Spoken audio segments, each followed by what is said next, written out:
The impacts of climate change have begun to affect the global honeybee population, experts say. And it's a problem because honeybees are important, and not just as a source of honey. They pollinate $15 billion worth of U.S. crops every year. If you go in a grocery store, especially the vegetable section, and if you look at all of the vegetables and fruits that are available to you, it's generally accepted that 1/3 of all of that is simply due to using honeybees to pollinate. Bees are known for their resiliency, and currently in the Savannah area, bee populations are doing just fine. However, climate change-related impacts like shifts in temperature and disease are affecting honeybees. One of their biggest enemies? The varroa mite, says Kate Dowdle. The varroa mite is a parasitic mite that attacks their immune system and attacks the hive.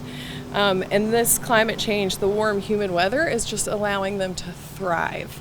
So that is a huge problem for the honeybees. Beekeepers with the Coastal Empire Beekeepers Association, located in Savannah's Oatland Island Wildlife Center, work to monitor mite counts among their colonies. We assist the bees in getting those mite counts down because those mites are like ticks. They feed on the bees and a host of viruses then get transferred.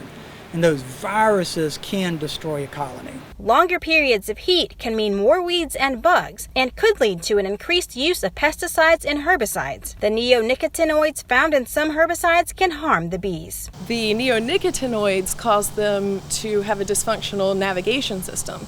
So they'll leave the hive and they can't get back to it. When they leave to go forage, they have no way to return to the hive. Some ways people can help, opting for natural ways to combat garden pests. You can plant mint and lemongrass and citronella in your garden to help with the mosquitoes. So there are ways that you can treat your garden instead of using pesticides and herbicides. We know the feral bees in Savannah are surviving. They're surviving with the mosquito spraying. They're surviving without me going into the hollow tree to count mites. So on their own, they're doing it, and that's one of the tools we use as we get these bees from homes, we bring them out here, integrate them into our colonies, and then hopefully between the two we get a better bee in the long run. Reporting in Savannah, Ashley Williams, WSAV News 3.